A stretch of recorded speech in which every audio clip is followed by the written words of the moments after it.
ዛሬ ስለ ትዳር ላስተምራችሁ አስቤያለሁ፣ ፈቃዳችሁ ከሆነ ማለት ነው። አንዱ የዚህ ገዳም ዓላማው ይህን ችግር ለመፍታት ስለሆነ ማለት ነው። ገዳሙ የሚመሰረተው ልጆች ከህፃንነት ጀምረው ገዳሙ እየቆጠቆጠ ያሳድጋቸዋል። የቅድመ ጋብቻ ትምህርት ያስተምራቸዋል።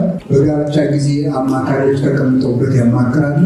ችግር እየተፈታ ምዕመናን እንዲድኑ ነው ማለት ነው። እና ያንን ደግሞ ዛሬም ደግሞ የጊዜውን ችግር መፍታት ስለሚገባ ስለ ትዳር እንማማር ብያለሁ። ትዳር በጣም ሰፊ ጉዳይ ነው። 3 ነገሮች ብቻ ስለ ትዳር ለመማማር አስቤያለሁ። ርዕሳችን በቃ ትዳር ነው። ቃሉ የሰለቻችሁ ካላችሁ እንድትወዱት ይፈልጋል። መጀመሪያ ቃሉን እንድትወዱት ነው ይፈልጋል። ከዚያ ጀምሮ የሚቀጥለው እናያለን። ምንድነው ትዳር? ምንድነው ሰው? ለምንድን ነው የሚያገባው? እና የትዳር ፈተናዎችን እንዴት እንፍታቸው? 3 ነጥቦችን ነው የምንማማረው ማለት ነው። የመጀመሪያው ትዳር ምንድን ነው የሚለውን ንገረን። ትዳር ምንድን ነው ሲባል በጣም ብዙ ፍጭ። እስኪ እናንተ ለአንድ ደቂቃ ትዳር ምንድን ነው አስቡ ውስጥ ሰዎች ትዳር ምን ይመስላቸዋል ብዬ አስባለሁ። በጥናት የተረጋገጠ ግምት ነው። ሰዎች ትዳር ምን ይመስላቸዋል? የኑሮ መተጋገዣ መድረክ ይመስላል። ተጋብዞ መኖር እነሱ ይመስላቸዋል። ወይም ከሆነ ችግር መላቀቂያ፣ ወይም ብር የሌለው ሰው እንደ ኮስት ሼሪንግ የሆነ አዋቶ እንደሚሆነ ይቆጥሩታል። ሰው ደስታ የሚታፈስበት በቃ መናፈሻ ወይም መዝናኛ የሚመስላቸው ሰዎችም አሉ። ማረፊያ ወደብ የሚመስላቸው ሰዎች አሉ። እዚያ ውስጥ ርፍ ብሎ የሚኖሩ ነው። እንደዛ የሚመስላቸው ሰዎችም አሉ። ተፈጥሯዊ ፍላጎትን አሳክቶ መጨረስ የሚመስላቸው ሰዎችም አሉ። ተፈጥሯዊ ፍላጎት የባዮሎጂ ውጤት የሆነውን ነገር ብቻ ለመጨረስ ወይም እሱን ለማሳካት ብቻ ሆኖ የሚያገባ ሰው እና ችግር ለማሳለፍ የሚያገባ ማለት፣ ዝና ተመችቶት የሚያገባ ማለት፣ ደስ ስላለ የሚያገባ ማለት፣ ጓደኞቹ ስላሸማቀቁት የሚያገባ ማለት። እንዴ እስከ መቼ ድረስ ነው እንዲቆማ ልትቀር ልትቀር ነው? እንደዚህ ተብላችሁ ነበር። እንደዚህ ብሎ የሚያገባ ማለት፣ ቤተሰብን ለማስደሰት ብሎ የሚያገባ ማለት፣ እንደዚህ ማለት። እንደው ግን ታዲያ ትዳር ምንድን ነው? መተጋገዣም አይደለም፣ ተባብሮ መኖሪያም አይደለም፣ አዋጥቶ መኖሪያም አይደለም፣ ስጋዊ መሻትን መፈጸሚያም አይደለም። ትዳር ምንድን ነው ስትሉ መጽሐፍ ቅዱስ የሚመልሰው ትዳር ምስጢር ነው። ኤፌሶን ምዕራፍ 5 ቁጥር 32 ለዚያው ታላቅ ምስጢር ነው። አብይ ውእቱ ዝንቱ ምስጢር ወእሎ በእንተ ክርስቶስ ወበእንተ ቤተ ክርስቲያን። ይህ ምስጢር ታላቅ ነው ይላል ክርስቶስ። ይገርማቸዋል። በመጽሐፍ ቅዱስ ታላቅ ምስጢር ተብሎ የተጻፈለት ምንም ሰው እንደኝ ታላቅ ምስጢር ተብሎ የተጻፈለት ቅዱስ ትዳር ነው። ትዳር ምስጢር ነው። ምንድነው ምስጢርነቱ ነው? ምን ይመስላችኋል? ምስጢርነቱ ክርስቶስን ማስመሰል ነው። ክርስቶስን ማስመሰል ሰው የሚያገባው ክርስቶስን ለመምሰል፣ ብቸኝነትን ለማራቅ። ቅድም ባልኳቸው ነገሮች አለ ሰው ማግባት ያለበት ክርስቶስን ለመምሰል። እንዴት ነው ሰው ክርስቶስን የሚመስለው? በትዳር የመጀመሪያ ቃል አለ፣ ስጋ አለ። አሁን መንፈስ ቅዱስ አለ። አብ ልብ ይባላል፣ ወልድ ቃል ይባላል፣ መንፈስ ቅዱስ እስትንፋስ ይባላል። ይህን ታውቃላችሁ። ለምሳሌ እናንተ ልብ አላችሁ፣ ቃል አላችሁ፣ እስትንፋስ አላችሁ። ግን ስንት ሰው ነው የምትባሉት? አብ ልብ፣ ወልድ ቃል፣ መንፈስ ቅዱስ እስትንፋስ ስንት አምላክ ናቸው? አንድ አምላክ ናቸው ማለት ነው። ስለዚህ ከሶስቱ ከልብ ከቃል ከእስትንፋስ ሰው የሆነ ማለት ቃል። ለምሳሌ እኔ ጽሁፍ ብጽፍ በብራና ላይ ብጽፍ ከልብ ከእስትንፋሴ እና ከቃሌ ወረቀት ላይ የሚያልፈው ቃል ማለት ነው። ስለዚህ ድንግል ማርያም ሰሌዳ ትባላለች። አካላዊ ቃል ደግሞ የተወለደባት ነው። ስለዚህ ቃል ብቻ ነው። ቃል ወረቀት ላይ ሲጻፍ ከልብ ይነጠራል አይነጠርም? ስለዚህ ቃሉ ልብ ውስጥ እንዳለ ምን ላይ ተጽፏል? ወልድ ከአብ ሳይለይ በዚህ ዓለም ምን ሆነ? ሰው ሆነ። ከአብ ሳይለይ በዚህ ዓለም ሰው ሆነ። ቃል መጣና ከድንግል ማርያም ስጋ ለበሰ። ምናችን መለኮት ባለጸጋ ነው። ቃል ባለጸጋ ነው። ስጋ ደግሞ ድሃ። ባለጸጋው መለኮት ድሃ ስጋ መጥቶ ለበሰ። ከዚያ በኋላ አብአሉ ለስጋሁ ወረሰዮ አሐደ ምስሌሁ ለልሁ አንገሶ ለስጋሁ። ስጋውን ራሱ አነገሰው፣ ባሕርይ አደረገው፣ ከእሱ ጋር አንድ አደረገው። ከዚህ በኋላ ይህን ቃል መጥቶ ከድንግል ማርያም የለበሰውን ስጋን ከቃል ቃልን ከስጋ ለይቶ ማሳየት አይቻልም። ግን በተአቅቦ እነጥርስ ታቅቦ ከባድ ነገር ወደ ከባድ ወግ ወሰድኳቸው። ይቀርባል ወተት ለሚጋት አጥንት አይሰጥም። እሺ የቅዱስ ጳውሎስ ምሳሌ ላምጣና ቀለልን አድርገው አባቶቻችን ያውቁታል። ለእናንተ እሺ ብረትን እሳት ውስጥ ጨመረ። ስንጨምረው ምን ሆነ? ይቀላል። ከዛስ ያቃጥላል አይደል? ስለዚህ እሳቱ ለምሳሌ ብረቱ ጠፍጣፋ ቢሆን የእሳቱ ቅርጽ ምን ይሆናል? ቀይ ጠፍጣፋ ነገር አታዩ? አዎ እሳቱ ስለዚህ የምን ቅርጽ ያዘ? የብረቱን ቅርጽ ያዘ። ብረቱ የእሳቱን ምን ይዟል? ሙቀቱንና ብርሃኑን ይዟል። አይዟል እሳቱ የብረቱን ምን ያዘ? ቅርጽ። እሳቱ የምን ቅርጽ ይዟል? ብረቱ የእሳቱ ምን ያዘ? ብርሃኑንና ምን ያዘ? ሙቀቱን ያዘ። እንዳትረሱ ብረቱ ወደ እሳትነት ተረቋል አልረቀቀም? አልረቀቀም። ትብላስ እሳቱ ወደ ብረትነት ገዝፏል አልገዘፈም? አልገዘፈም። እሺ እሳቱ ወደ ብረት እናላለናቆቹ ያ ማለት እሳቱ ሌላ ጉቻ ለብረት ሆኗል ወይ? አሁን ማለት ነው ብረትነቱን ሳይለቅ ነው እሳት የሆነው ማለት ነው። እሳቱ ወደ ብረትነት አልገዘፈም። ብረቱ ደግሞ ተለውጦ እሳት አልሆነም። ስለዚህ ብረቱ ከነግዝፈቱ እሳቱ ነው። እሳቱ ከነርቀቱ ብረቱ ነው። አሁን ምን ጾመላችኋል? እሺ አሁን በመዶሻ ስንመታው ብረቱን ወይስ እሳቱን እንመታው? እሳቱ ጥሎት ሄደ እና እንዴት ነው የሚሆነው? እሺ ባጭሩ እሳቱ የሚመታበት አካል የለውም ማለት እሳቱ ምንድን ነው ብለናል? ረቂቅ ነው። ግን ደግሞ ከብረቱ ምን አላለ? አልተለየም። ስለዚህ እሳቱ በምን ይመታል? በብረቱ ይመታል። እሳቱን ግን መታ ነው ማለት አንችልም። ግን ስንት ነው? አንድ ነው። ይሄኛው እሳት ነው፣ ይሄኛው ብረት ነው ማለት ይቻላል አይቻልም? ቀለል ያለ ነገር ሌላ ላምጣላችሁና መዓዛ ያለው አበባ ላምጣ። ይሄ ቀለል ያለ ነገር መዓዛ ያለው አበባ ላምጣና አፍንጫችሁ ላይ የሚደርሰው አበባ ሆኖ መዓዛው ነው። እሺ ከአበባው ላይ ግን ይሄ መዓዛ ይባላል፣ ይሄ አበባ ይባላል ብላችሁ ማሳየት ትችላለች። ስንት ነው? ግን ደግሞ ስንት ነው? ሁለትነት የሌለው ተአቅቦ ተዋህዶ ይባላል። ሶስት አይነት አንዶች አሉ። ሶስት አይነት አንድ ምን ይባላል? ዱዋል ዋን፣ ሲንግል ዋን፣ ዩናይትድ ዋን ይባላል። ሁለት የሆነ አንድ፣ ነጠላ የሆነ አንድ እና የተዋሃደ አንድ ይባላል። ሁለት የሆነ አንድ ማለት ባጭሩ ቱ ሲም ካርድስ ኢን ዋን ሴልፎን ማለት ሁለት ሲም ካርዶችን በአንድ ፎን ስጨምራቸው የሚባለው ዱዋል የሆነ ግን ምንድን ነው? ዋን ነው ማለት ነው። እሺ ሲንግል ዋን የሚባለው ደግሞ ነጠላ ነገር ምንም የሌለው ነጠላ ነገር ለምሳሌ መስቀል ዝም ብሎ በቃ እንዲሁ የሆነ ነው፣ ምንም የጨመርበት ነገር የለም። ዩናይትድ ዋን የሚባለው ግን የትኛው ነው? የተዋህደ አንድ የሚባለው አበባና መዓዛ፣ ብረትና እሳት፣ ነፍስና ስጋ እነዚህ ይባላሉ የተዋሃዱ አንድ። መዋሃድ ማለት ከመቀላቀል ልዩ ነው። ከመደመርም ይለያል፣ ከተናጽፎም ይለያል፣ ከመጠጋጋትም ይለያል፣ ከጉርብትናም ይለያል፣ ከመጨመርም ይለያል። ለምሳሌ ወተት ሲደመር ቡና ኮለና ምን በቀና ተብሎትን ያለ እሱ አሁን ምን ይባላል መሰላችሁ? መቀላቀል አለ። ወተቱም የተወሰነ የሚያጣው ጠባይ ያለው፣ ቡናውም የተወሰነ የሚያጣው ነገር አለው። አቶ ነው። ስለዚህ የሚባለው ቱሳሄ ይባላል። ቱሳሄ ይባላል። አንዱ ከአንዱ የወሰደው አለና ከራሱ ያጣው ነገር አለ። ጤፍና ስንዴ ደግሞ ብንቀላቀላቸው ደግሞ አንዱ ከአንዱ ምንም አይወስድም፣ ግን አንድ ላይ ይኖራል። ስለዚህ ከመጠጋጋትም ይለያል። ተዋህዶ ማለት አንዱ የአንዱን ገንዘብ ያደርጋል ወይም የራሱ ያደርጋል፣ ግን የራሱ ሳይለቅ አንዱ የራሱ ኔቸሪቲ ሳያጣ የሌላውን ያደርጋል፣ ገንዘቡ ያደርጋል። ይሄ ይባላል ተዋህዶ ይባላል። አሁን ብረቱና እሳቱ ስንት ናቸው? ግን በምስል በተአቅቦ በምስል በተአቅቦ ማለት የራሱን ባህሪ ምን ያደርጋል? ሳይለቅ በተአቅቦ ተጠብቆለት ማለት በራሱ እንደቆመ የሌላውን ገንዘብ ያደርጋል። ሁለት ባህሪያት በአንድ አካል ውስጥ ማለት አይደለም። አንድ ተዋህዶ ግን በተአቅቦ ማለት ይሄ ምን ይባላል? በተዋህዶ እናምናለን ማለት ይሄ ቃል መጣና ከድንግል ማርያም ስጋ ለበሰና የስጋን ቅርጽ መጠኑ አደረገ፣ በዓለም እንደበላ ማለት። ስጋ ደግሞ ውስንነቱን ሳይለቅ የመለኮትን ምልአት፣ ርቀት፣ ስፋት፣ ጌትነት፣ አምላክነት፣ ብሩህነትና ዘላለማዊ ሕይወትነት ገንዘብ አደረገ። ግን ክርስቶስ ሁለት አይደለም። ስንት ነው? አንዱ አንዱን ሳያጠፋው ለምሳሌ እንደ ሰውነቱ ሲተኛ ታዩታላችሁ። እንደ አምላክነቱ ይነሳና ነፋሱን ጻቅ ተበል ሲሉ ታዩታላችሁ። እንደ ሰውነቱ አልዓዛር የተከበራችሁ ብሎ ሲጠይቅ ሰሙታላችሁ። እንደ አምላክነቱ አልዓዛር ናውጣ ብሎ ሲያወጣው ታዩታላችሁ። እንደ ሰውነቱ ሲታመም ታዩታላችሁ። እንደ አምላክነቱ የልብሱን ጫፍ ሕመም ሲፈራው ታዩታላችሁ። ይሄ ነው ተዋህዶ ማለት። አልተለወጠም፣ ግን አንድ ነው። እንደ ሰውነቱ ሰርግ እንድትመጣ ተብሎ ሲጠራ ለሰው ታዩታላችሁ። እንደ አምላክነቱ ውሃውን በቃሉ ብቻ ወይን ሲያደርገው ታገኙታል። እርሱ ተዋህዶ ይባላል። እንግዲህ የማግባት ይሏቸዋል። ይሄን መምሰል ነው።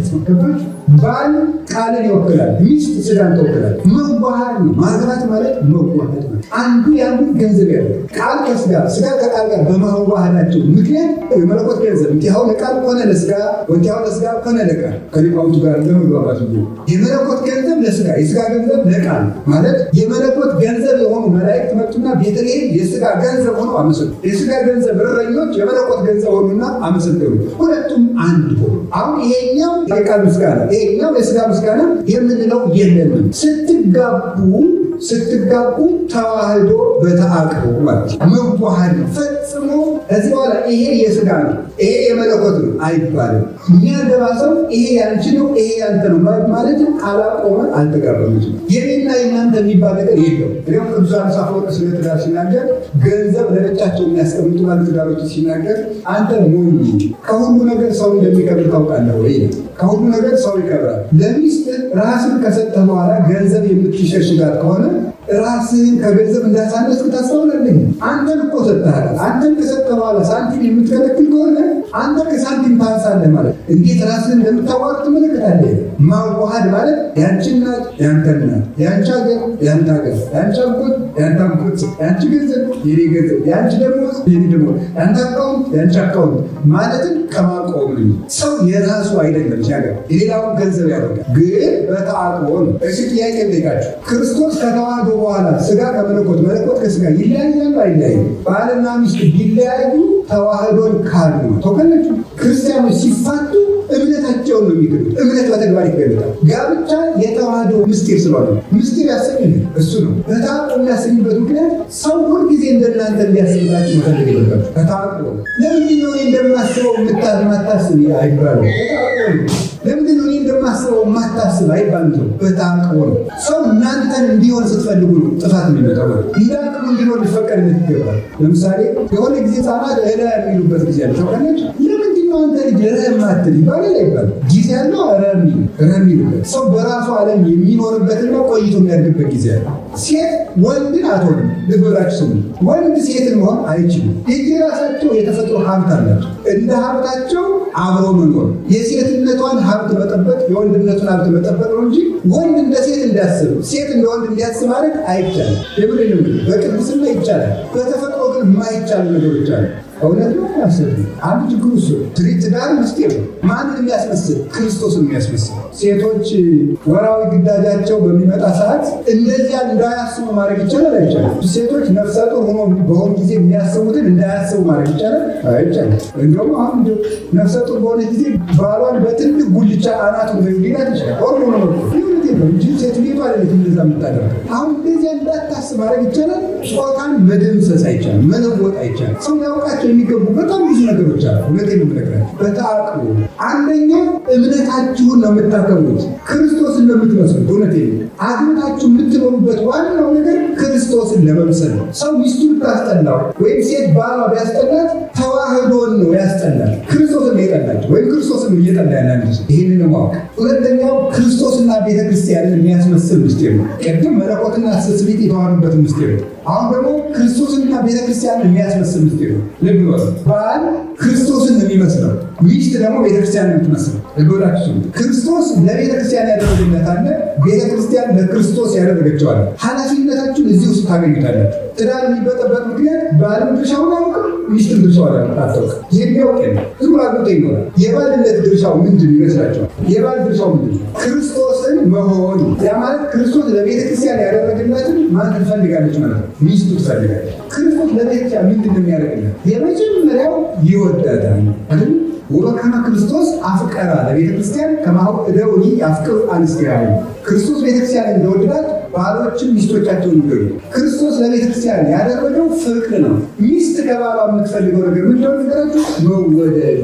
እኔ ሳላገባ ተምሬ ያወቅሁትን እንዴት አምጥታችኋል? ሴቶች ከባሎች የሚፈልጉ ለወንዶች ነው ነገር ከባሎቻቸው የሚፈልጉት የመጀመሪያ የመጨረሻ የዘመናቸው ጥያቄ ሁሉ ይወደኛል ወይ? እንደምትወዷቸው እርግጠኛ መሆን ይፈልጋሉ። በተግባር እንዲገለጥለት ያ ብዙ መገለጫዎች አሉ። ወሬያቸውን በማዳመጥ ሴቶች ችግራቸውን የሚፈቱ በማውጋት ስለዚህ ማዳመጥ ይፈልጋሉ። ጆሮ ይፈልጋሉ። ምንም ለሚወዳቸው ሰው ሁሉንም ነገር ነው የሚያወራው። ለምሳሌ ከጓደኛ ጋር አስፋልት ስናቋርጥ ነጠላ ጫማዋ ተበጠሰባት ብላ ልታወራ ትችላለች። ለባሏ ነው የምታወራው። እንደዚህ ነው።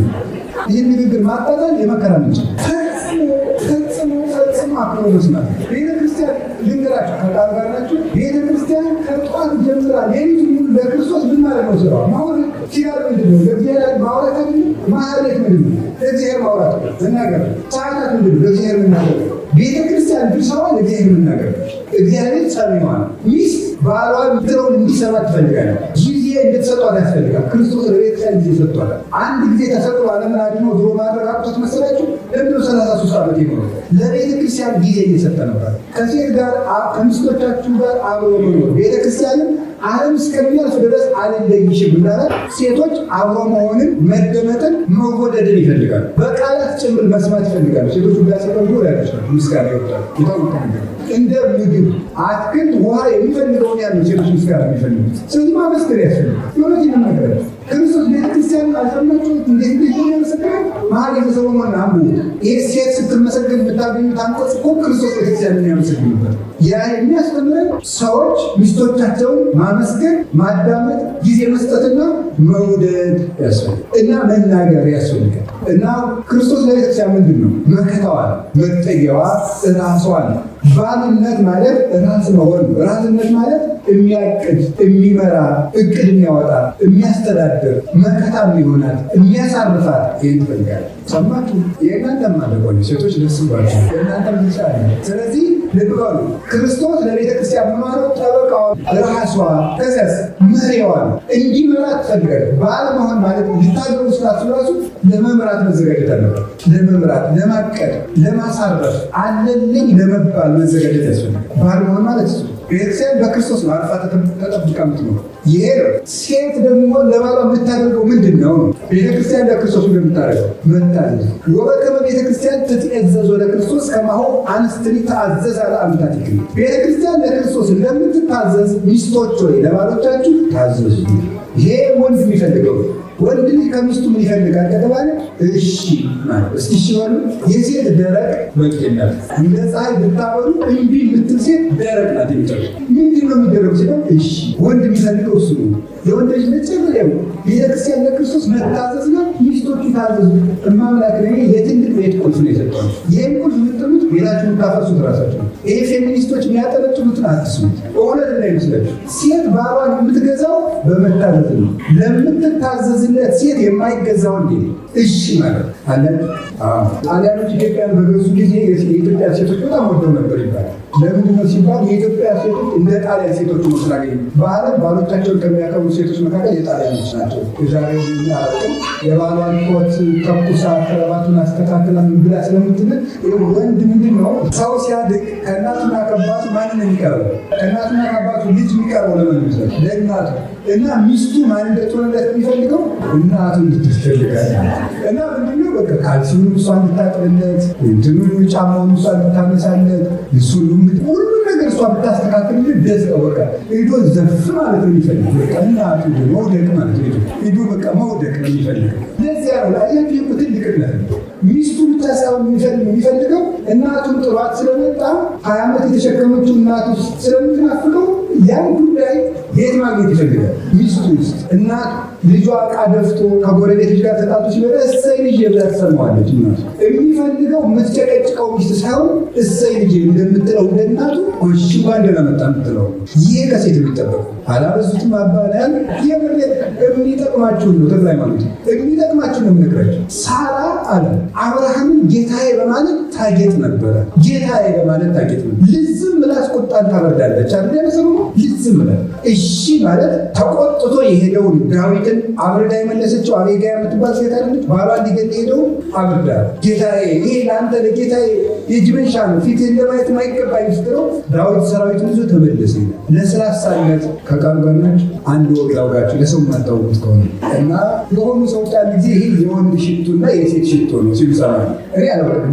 እንደዚህ ያለ ራሱ እንዳለ በኋላ ርዕሰ ጉዳዩ ከተነሳማ ማወቅ አለብኝ አሉና ለምንድን ነው የሴት ሽቱ እና የወንድ ሽቱ በማለት የተለየ ሲባል የሴት ሽቱ ምንድን ነው ብዬ ሳጠያየቅ የሴት ሽቱ ስሙዝ ነው፣ በጣም ለስላሳና ሴንሲቲቭ ነው። ስለዚህ ሴትነት ለስላሳነት ነው ማለት ነው። ሸካራ መሆን ሴትነት አይደለም ማለት አያቸው። የእኔ አናሊሲስ ነው ይሄ። ሽቷችሁ ራሱ ያስተምራችሁ እውነት ነው። ሽቱ ለስላሳ ነው ሴት፣ የወንድ ደግሞ ቆፍጠን ያልነው አለ ሰው ነገረኝ። እውነት ሰው ነገረኝ።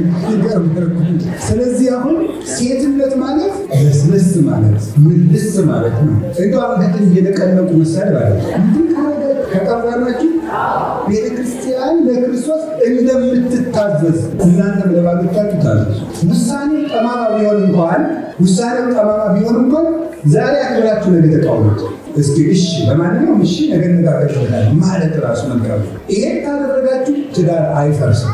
ወንድ ሚስቱን ከወደዳት የሴቶች ጥያቄ ምንም እኔ ባለትዳሮችን ማማከራቸው መከራቸው አሳገኝ አብዛኛው በመጽሐፍ ቅዱስም በተማርኩት ከእህቶቻችን በሰማሁት የሴቶች መሰረታዊ ጥያቄ አይወደኝም፣ ጊዜ አይሰጠኝም፣ አያዳምጠኝም አለቀ።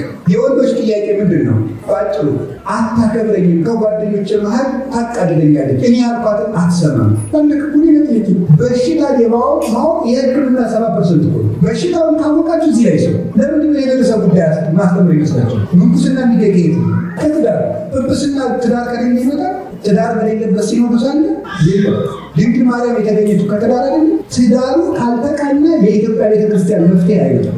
የሚመጣው ከትዳር ነው። አንድ ጊዜ ወደ ላሊበላ ተሳፍረን ይሄድ አንድ ሰውዬ ይሳደባል፣ በስልክ ይሳደባል። ሰው ይሳደባል፣ ጌታ ሰው አትሳደባል። ስልኩን ዘጋና አባ አለ አቤት መነኩሴ ሌላ የሆነ ሆኖ ነው አለ። ነዶት ነው ደግሞ አንተም አስተካካይ ብሎ ማለት ነው። እና የምንድን ነው ያልኩት? ሌቦች ስለምትወልዱ ነው ያልኩት። እናንተ ሌቦች ስለምትወልዱ ሌባ መነኩሴ ሆነ። ሰው የዘራውን የሚያጭደው ሌባ ባለትዳር ሌባ መነኩሴ ይወልዳል። ሌባ መነኩሴ ሌባ ጳጳስ ሊሆን ይችላል። የዘራ ነው የምናጭደው። ጥሩ አባት የሚመጣው ከጥሩ ልጅነት ነው፣ ከእናንተ የሚታጨው። ስለዚህ ይሄን እንድታቀሉ እርስ በርሳችሁ እንድትመካከሉ ያስፈልጋል። ፈልጌ ነው።